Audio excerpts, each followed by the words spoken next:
चाणक्य मतरी धनवान व्यक्ति को भिकारी करदेव यही अभ्यास।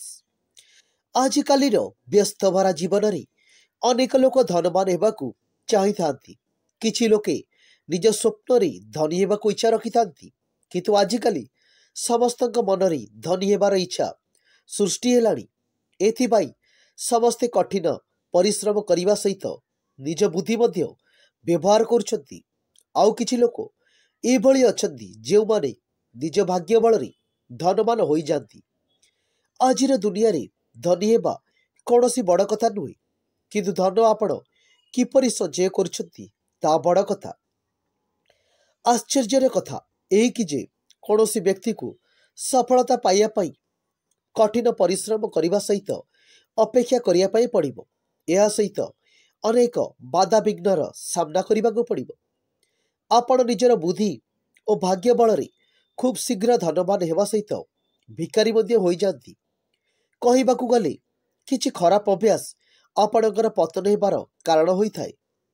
जड़े महान अर्थशास्त्री आचार्य चाणक्य के अनुसार धनवान हेबा परे किछि जिनस ठारू दूरे रहिया पई उपदेश दैछंती, नचेत व्यक्ति भिकारी होई पारे। एहा सहित धनर देवी माँ लक्ष्मी मध्य क्रोधित हो जाती। देवी लक्ष्मी को कृपा लाभ करिया पई किछि खराब अभ्यास को परिवर्तन करिया पई पड़िबो। व्यक्ति को बर्बाद करि देई थाए एही अभ्यास। आचार्य चाणक्य कहिसंती जड़े धनवान व्यक्ति की पांचटी वस्तु भिकारी करि देई पारे। जदि आपण को देवी लक्ष्मी को कृपा लाभ करिया पई चाहुसंती ताले एही पांचटी वस्तु ठारू दूरे रुहतु। केबे भी भूलतु नहीं निजर अतीत। आचार्य चाणक्य ताको उपदेश रे कहिसंती कि कौनसी व्यक्ति धनवान हेबा परे तार अतीत को भूलिबा उचित नुहे। व्यक्ति को निजर संघर्ष दिन को संकट समय रे साहाय्य करिथिबा लोक को भूलिबा उचित नुहे। एभली कले देवी लक्ष्मी क्रोधित होइथांती। दोषपूर्ण कथा कुआ जाए कि कौनसी व्यक्ति धनवान हेबा परे तार व्यवहार और कथबार्ता परिवर्तन होइथाय। धन होई सारिया परे कठोर होई कथबार्ता करिबा उचित नुहे। एभली कले आपणक उपरे देवी लक्ष्मी क्रोधित हेबा सहित आपणकर खूब शीघ्र भिकारी होई जिवे। काहाकू खराब लागिया बळी कथा कहिबा उचित नुहे। क्रोध क्रोध मनीषर परम शत्रु अटे।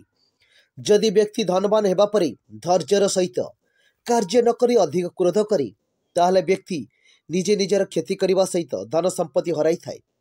व्यक्ति को प्रथमे निज क्रोध उपरे नियंत्रण रखिबा उचित। अहंकार कौनसी व्यक्ति धनवान हेबा परे तार अहंकार अधिक बढ़ी जाए। यही अहंकार व्यक्तिर जीवन को नष्ट करि देई थाए। एपरि लोकंक उपरे देवी लक्ष्मी असंतुष्ट होइथांती। खराब अभ्यास धनी होई जिबा परे व्यक्ति जुआ मद्यपान आदि खराब अभ्यास रे पड़ी थाए एवं कोटिपति भिकारी होई जाए। से निज हाथ रे निज भविष्य नष्ट करि देई थाए।